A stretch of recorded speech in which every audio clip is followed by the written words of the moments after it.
ជួនមកគ្រឿងទៀតហើយពុកម៉ែបងប្អូនណា Granta Rex បាទ CX ពុកម៉ែបងប្អូនណាឆ្នាំ010ពុកម៉ែបងប្អូនទៅរៀបចំឲ្យថ្មីក្តៅណាពុកម៉ែបងប្អូនបាទរៀបចំឲ្យថ្មីស្អាតតែម្ដងចំមុខណាកាងឆ្នន់ណាកញ្ចក់ក្តោបភ្លើងនេះមានរួចរាល់ហើយពុកម៉ែបងប្អូនបាទរៀបចំឲ្យស្អាតភ្លឹងតែម្ដងពុកម៉ែបងប្អូនបាទ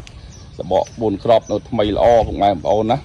នេះទឹកថ្នាំពុកម៉ែបងប្អូនណាទឹកថ្នាំមកជុំបាទនៅស្អាតភ្លឹងណាពុកម៉ែបងប្អូនឆ្នាំ010 CVX បាទ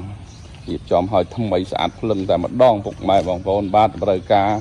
បាទចង់បានប្រភេទរថយន្ត Granta Rex នេះលក្ខណៈគ្រួសារឬអាជីវកម្មពុកម៉ែបងប្អូនអាចអញ្ជើញមកមើលបានទីតាំងនៅផ្លូវព្រៃសរនៅកាត់ព្រៃវែងកាត់ខណ្ឌនគររាជធានីភ្នំពេញយន្តបាទ010ណាពុកម៉ែបងប្អូន CX 010រៀបចំឲ្យស្អាតភ្លឹងតែម្ដងពុកម៉ែបងប្អូនបាទទឹកថ្នាំស្អាតភ្លឹងណាប្រជុំពុកម៉ែបងប្អូនណា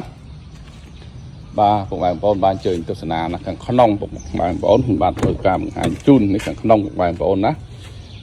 រៀបចំឲ្យថ្មីក្តៅពុកម៉ែបងប្អូនមកតម្លៃក៏ទូថ្លៃសមរម្យ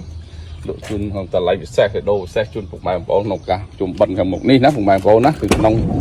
បាទនេះខាងក្នុងស្អាតភ្លឹងណាពុកម៉ែបងប្អូនស្អាតភ្លឹងតែម្ដងណាពុកម៉ែបងប្អូនបាទតម្រូវការជិះលក្ខណៈគ្រួសារបាទបានបាទប្រកបអាជីវកម្មក៏បានដែរពុកម៉ែបងប្អូនបាទទៅរៀបចំឲ្យថ្មីស្អាតតែម្ដងណាពុកម៉ែបងប្អូនលេខបាត់ក៏មានការបង់រំលោះ25ខេត្តក្រុងផងដែរទឹកប្រាក់ចូលរួម 15% នៅតម្លៃឡានបាទពុកម៉ែបងប្អូនចង់ដឹងព័ត៌មានអិតបងប្អូនអាចសើច Telegram តាមរយៈ071